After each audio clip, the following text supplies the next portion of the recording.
stuff. I found these little white socks and I decided to make them cute. I found some little fuzzy balls and I made little kitties out of them. Let me put a bow on this one.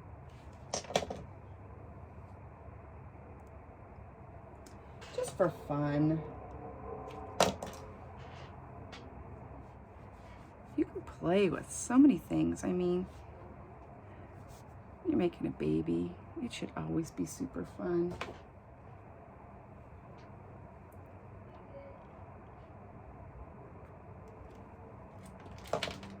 And probably if I wasn't in a rush, I would have used the Fabri-Tac. But I want to get these babies dressed. I kind of want to put a little something on her sweater, but I don't want it to be there forever. So if they want to use the sweater for something else, they can, because it's a great sweater. I wish I would have more of these. I don't have a matching passy holder, but this one will match her little pajamas. And I have a little mousy charm I'm going to put on it. So it's not a perfect match for this outfit, but it kind of goes. And then when I put her in these, it'll also work. And I think that looks super cute.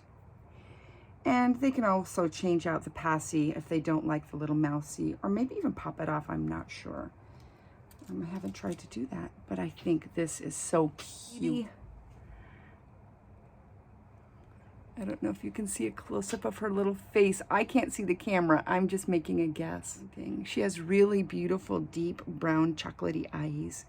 Her hair is dark brown, and there are a few little highlights in there, and all her little freckles and her curly eyelashes. I am in love with this baby. Again, at first I thought I was going to go boy, but nothing worked, and now this works for me.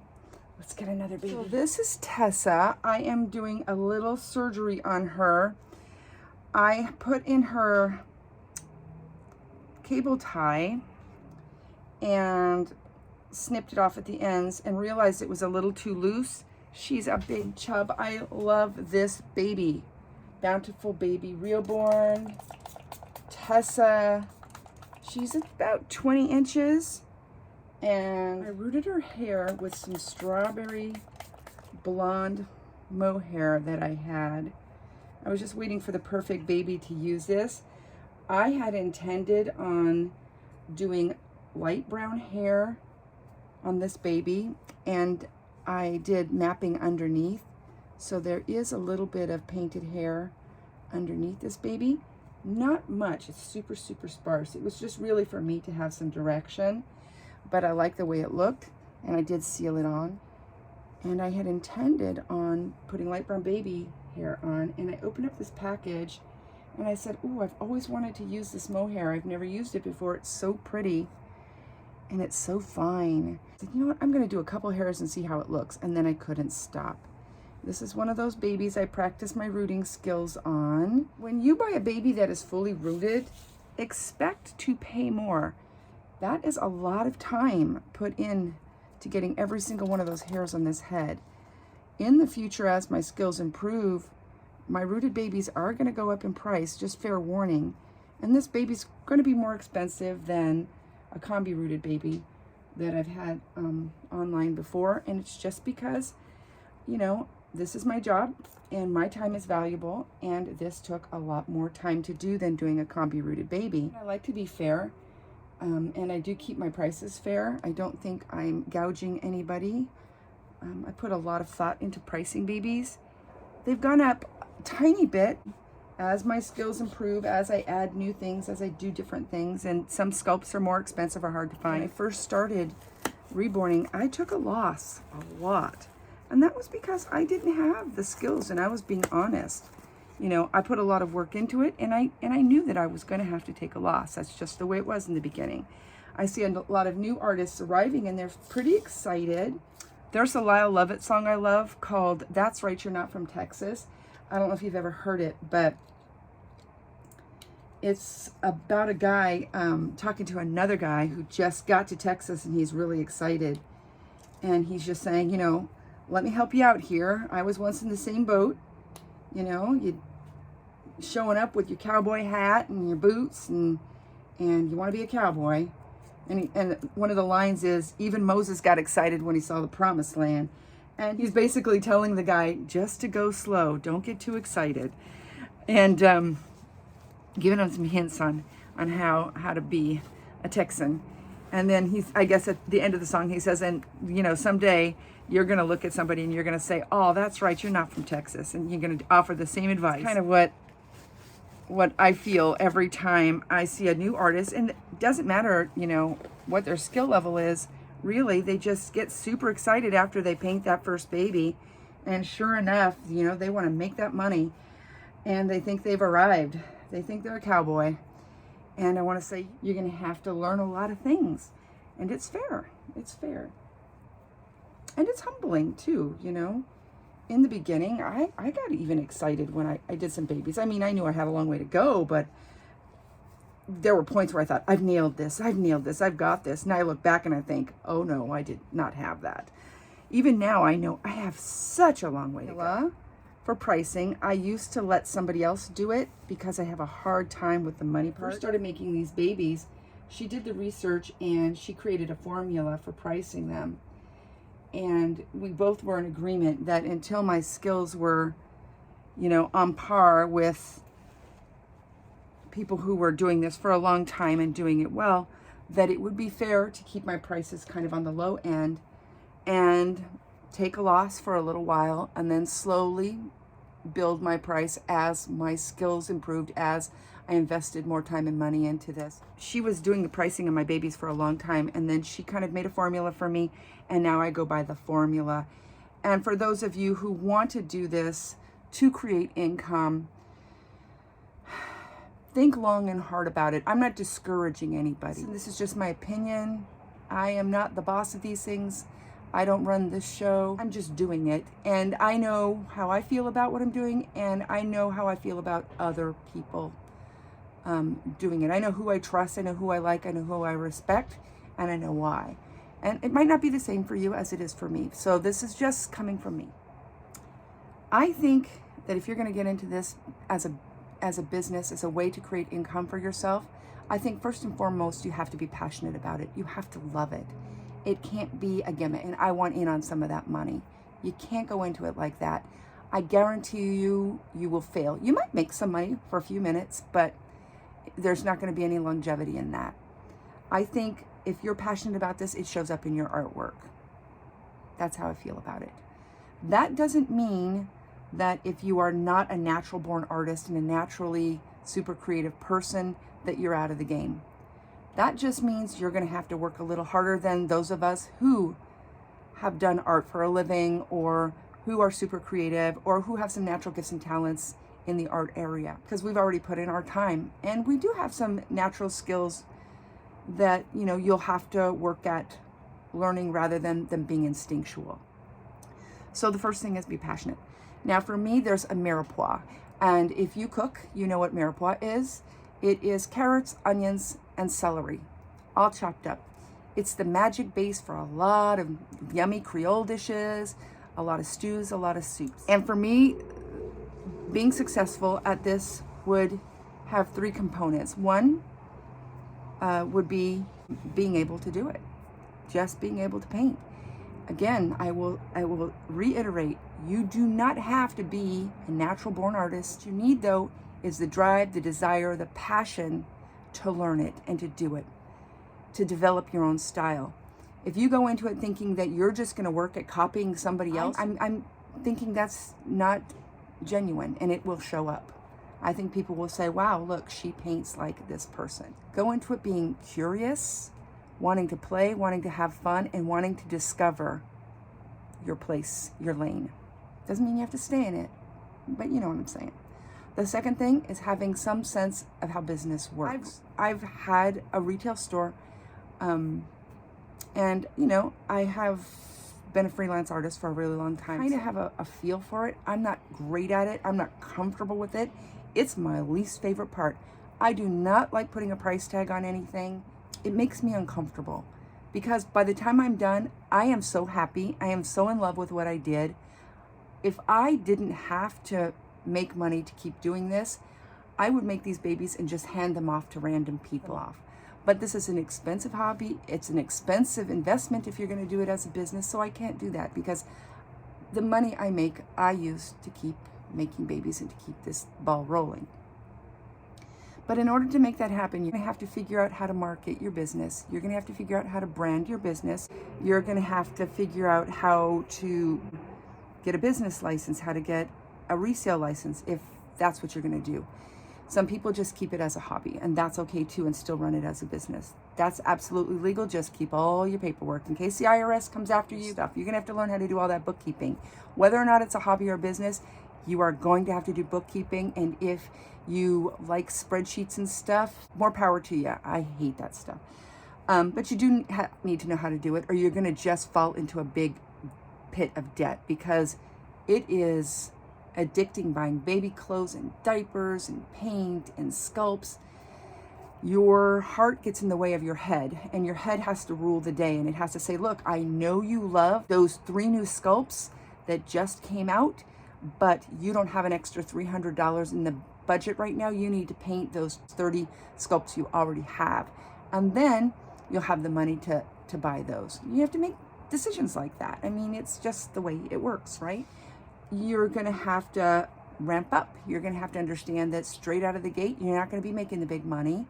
And you're going to have to look at what return on investment means, ROI. That means I'm going to put all this money in, I'm going to take a loss for a little while, but down the road, this is how I plan to get a return on my investment. And you're going to have to be okay with what that looks like. You have to figure out all the marketing stuff. You will have to market, and you're going to have to decide how you want to do that and what you want it to look like. You're going to use just social media? Not a bad idea. Are you going to use selling platforms? Great idea. Captured audience, but it's going to cost you a lot of money. And your salary is integrity. It just is. But integrity to me is almost as, if not more important than the other 2 things. People are going to say, wait, wouldn't money or capital be one of the 3 ingredients? I'm not going to put it in the 3 ingredients. It's important, but I think that it is easy enough to start off slow. 1 sculpt, a beginner set of paint, a bald or a painted head, and build slowly like that. Now, we all know that there are scammers out there. We all know that there are those people who say, wait a minute, they get how much for those dolls? I want a piece of that pie. I'm going to go buy me one of those sculpts and paint it up and put it out in the world and make my money. I don't know, somebody slick and savvy who's got the hustle, they might be able to do it for a short time. But if they're not passionate, they don't understand business, and they're just trying to hustle somebody, people are going to catch on after a while. That's not cool. It's as much work to do it right than it is to do it wrong. Why not just do it right and do it well and do it with kindness and build trust? Then you get like customers forever, right? You get clients who love you and respect you and trust you. That's how I see it. Now, we're all going to make mistakes, and if we own them, people will forgive us. That's how it should be. Some people won't, and some people have problems and don't know how to do that. That's fine. That's okay.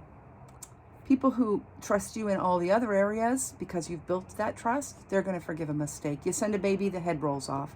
They're not going to say, oh my God, I've been scammed, the head rolled off. They're going to call you up, or they're going to send you an email and say, oh my God, the head rolled off. You're going to say, I'm so sorry. You're going to get on YouTube. You're going to make a video on how to put a head back on. You're going to send them a bunch of zip ties in the mail tomorrow, and you're going to talk them through this, and you're going to say, I care about you and I value you as a client. This doesn't represent who I am. I am so, so sorry. And they're going to feel that if they're also healthy individuals, they're going to say, oh, you know, this person was so nice. They made a mistake. They showed up. They corrected it. They made it right. We're good. And they're going to tell their friends. Where success comes from, word of mouth, like it or not. And there are a lot of people out there, unfortunately, because of the ease of social media, who take pleasure in trying to take people down, being trolly. You know, there are people who will do that. Don't engage. Don't get caught up in that. Let them be who they are and move on. You do your thing. You let them do their thing. Don't get embroiled in that. Don't engage in that. That's going to exist, not your circus, not your monkeys. This is your world, and you get to decide how it's going to be. And if you're going to work from a place of integrity and trust, it's going to be an awesome world. Charge what's fair. Build your prices up slowly as your skills improve. Be kind to people. Be respectful. I mean, I've had grumpy days where my replies, I was not proud of them, and I wish I could take them back. Find anything that you can fix and make it better. Send that baby off with love. Maybe you're at the beginning of this and you don't have all the nice clothes to send for a super big box opening. That's okay. Offset that in the price and send that baby in something sweet and simple, smelling good, hairbrushed, maybe a little card. Make it a nice experience for that person. The type of relationship I foster with my clients is trust, good work, honesty, promises kept. That's integrity. I send the best possible baby I can give you. And that's all I can do. That's all I can do. And I think that's all our clients are asking. Unfortunately, that doesn't exist enough in this community. It should, but it doesn't. It's like, some kids on the playground wreck it for the other kids on the playground. It's going to happen. And it's not our job to shame them or call them out or burn them at the stake or any of that stuff. It's our job to do better. I didn't plan on going off on that tangent. I am so sorry. I may edit the heck out of this. I just feel strongly about that. And I want everybody to succeed. In this community, we want everyone to succeed. Everyone who is honest and good and working hard. We want to build each other up. That's how this works. It's a win-win. It just makes this whole thing even better for everyone. Okay, this baby is adorable. I'm loving the way her hair is setting and drying, and I'm going to be quiet about all this stuff now. Look at that. Isn't that sweet? Look at her face. Sometimes a big floppy bow is just so pretty.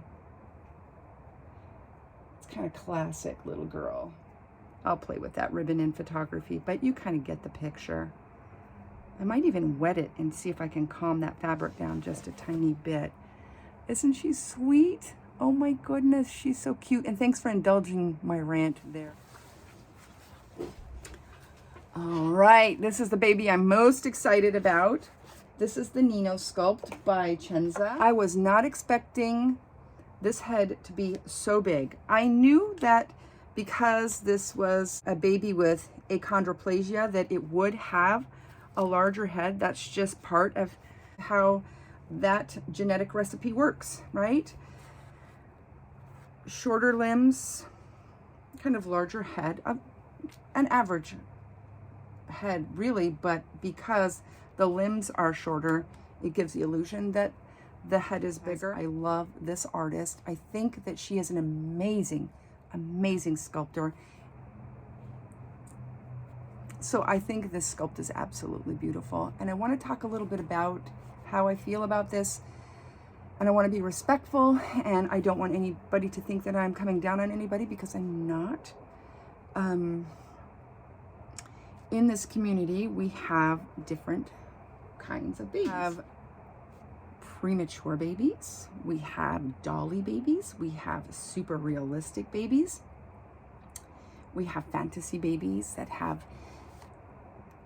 elfy ears and little elfy faces, and we have people who make animal babies, like hybrid wolves and bats and cats, and those are really cool. We have all different kinds of babies that are made.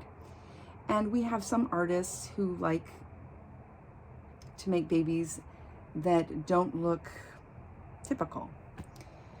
Maybe babies who have a different genetic recipe. Down syndrome babies, babies with achondroplasia, cleft lip. And for me, I appreciate that, because kids are not all born looking the same, right? And there is beauty in difference. That's awesome. And when I see these sculpts, I get excited because I think, wow, I get to paint a baby for a kid who has probably never seen a doll that looks like them. Like, we don't have dolls with achondroplasia out there. And there are lots of kids who do have that. And I think it's a beautiful thing that a little girl can see herself, or even a little boy can see themselves in a doll. And I love that idea. Or maybe somebody with a cleft palate, or maybe a little girl with Down syndrome, to see her own face in another doll. If that's important to that person. It might not be important to a kid. They might not care. Now, where it gets tricky for me is if it becomes an oddity. Oh, that kind of doesn't feel so cool to me. It feels, I don't know. It's not up to me to decide who collects and for what reasons they collect. I would like to keep this baby if I collected, but I cannot collect. And the reason is because the artistry is gorgeous. But I did see, a friend of mine brought it to my attention, somebody collecting these and calling them their little monsters. And that just breaks my heart. It just does. And I didn't have the language to express that. And luckily she brought it up and she helped me express that in words that I couldn't express myself. And I'm not trying to like bash or shame anybody. Collect what you want to collect. But I think that in this community we have to be respectful. That's all. Just be respectful. If you collect these because you find beauty, then that's just awesome. That's just awesome. Before I go down too serious a road, because I've already gotten more serious than I want to, I nailed these damn eyebrows. It has taken me forever, and I don't think I'll ever be able to do it again, but for some reason, I nailed the eyebrows on this baby. And I rooted this head, and it was no easy feat. And I know a lot of people, when they see this sculpt, think of this as a newborn baby, and they reborn it as a newborn baby. But from the very beginning, I saw this as maybe a year-old baby. I don't know why, I just did. Now, I got this cute little baby thing happening here, but 12-month-old babies have that going on too. And so when I rooted this baby, I gave this baby an older kid's haircut. I just had this whole thing in my head before I even got the sculpt. I had already planned it out. And if you're on my Instagram, you saw my process.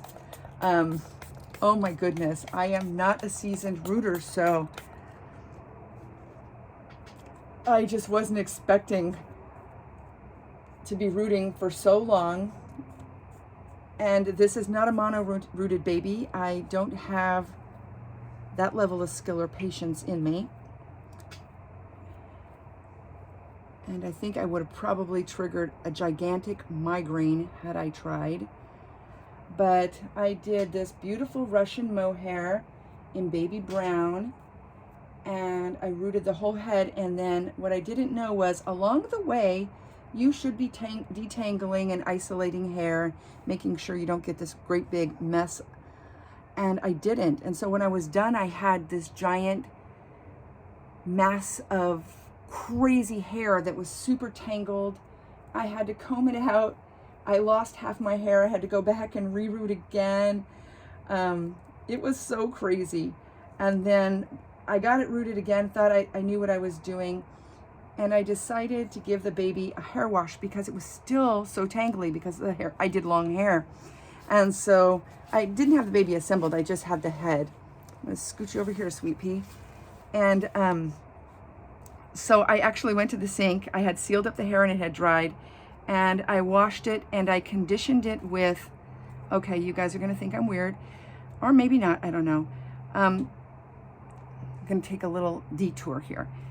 When you're a woman and you color your hair frequently, the conditioner that comes in the box is magic. I always think, I wish they would just sell this conditioner in stores, but they do not. You get this little tube of it. You don't use it all. But what I do, and it's going to sound crazy, I sound like such a cheapskate, but after I'm done dyeing my hair, I have a pump bottle, and I squeeze the rest of the tube in the pump bottle. And every time I dye my hair, I put my excess in there. That way, if I ever do need a deep condition, I don't have to dye my hair to get it, and it's just right there. So I went and got that out, and I conditioned this baby with that, hoping that it would help me take out some of the tangles. It did, it helped, but it was still, it probably took me a half hour to comb out her hair. It was crazy. And I didn't even root her thickly. She just has long hair. And then I had to give her a haircut, and I knew I wanted her to have baby bangs, and I wanted her to have kind of a bob. I always gave my daughters bobs when they were little, and I wanted her to have the little baby bangs, and not like 1990 bangs, but those bangs that your mom gave you when you were in kindergarten, and you look back at the pictures and you go, why did she do that? I kind of have a soft spot for those bangs, so I gave her little baby bangs. And the shape of her head, I think it works with the shape of her head too. And I know he's meant to be a boy, but I just see girl. And so the whole time I was painting this baby, all I kept thinking was, oh, I hope this gets adopted by someone who has a little girl with achondroplasia. That would be my dream. I'm not sure it's going to happen because I don't control over who buys the baby, and I don't personally know any little girls with achondroplasia. One of my friends with achondroplasia does not have children. She chose not to, not because she has achondroplasia, but because she has a very demanding job that she is passionate about, and she didn't feel that it would be fair to have kids.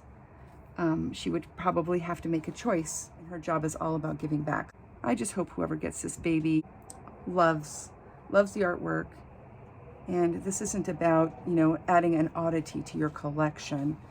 It's about just seeing the beauty in all kinds of ways that we're made. What a boring world it would be if we all showed up the same, right? Time I actually went to a store specifically to buy something for this baby. I went to this particular store because I knew that they had clothes that were a little bit more traditional. So I went to Nordstrom. I just loved the color, and I wanted her to have a big girl dress. When I was making this baby, I told a friend of mine, do not let me go online and start looking for vintage smock dresses, because I will fall down a rabbit hole.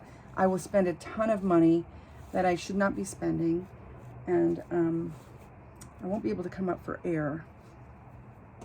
And so I took myself over to the store and said, I'm buying one dress, just one, and this was it. And I wish I would have found a smocked dress, but I didn't. I don't like the fabric these bloomers are made out of. This dress is a really soft muslin, but the liner and the pants are some kind of fabric blend that it's one of those fabrics I don't like. I can't explain it. It's like a poly blend.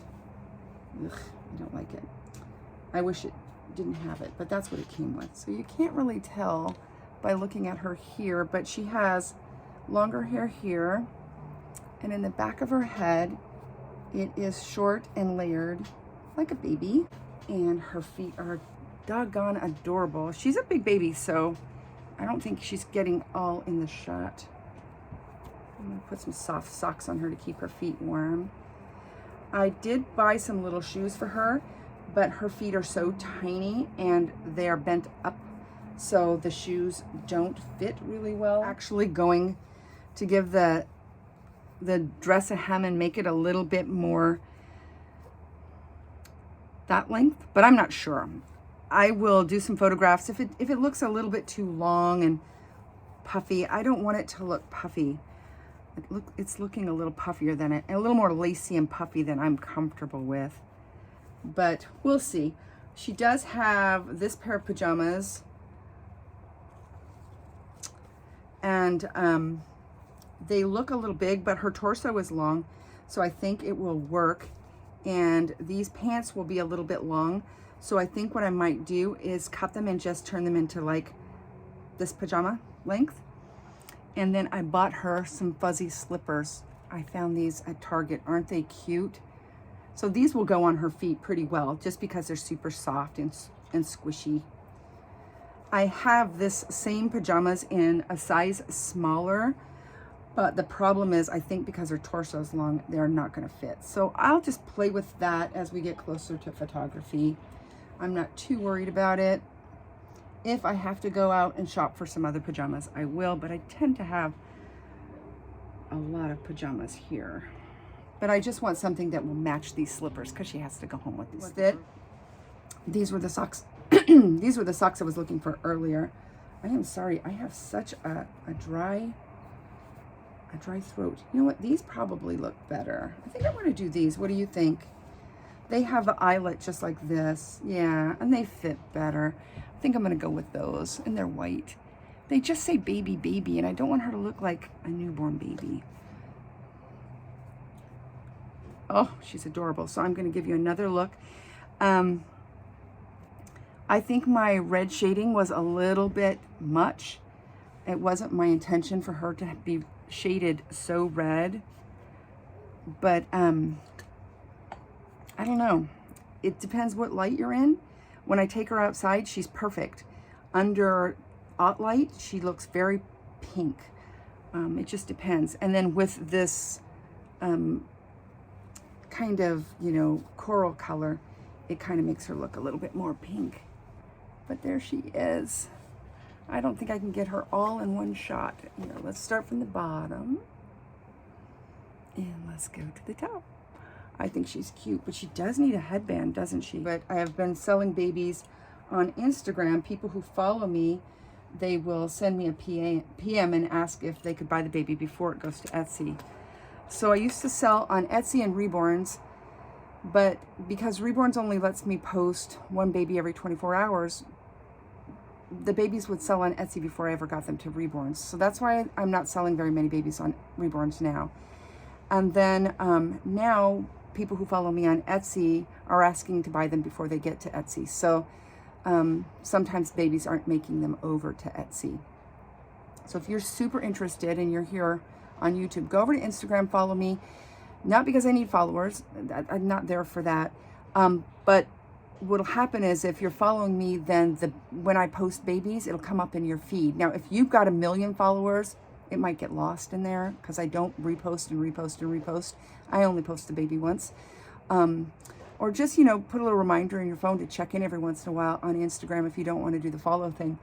And if you see a baby you really like, just private message me. If it hasn't already been spoken for and it hasn't gone to Etsy yet, we'll work that out. That's it for me. Boy, I talked a lot, but we got all these babies done. And I'm going to photograph them today.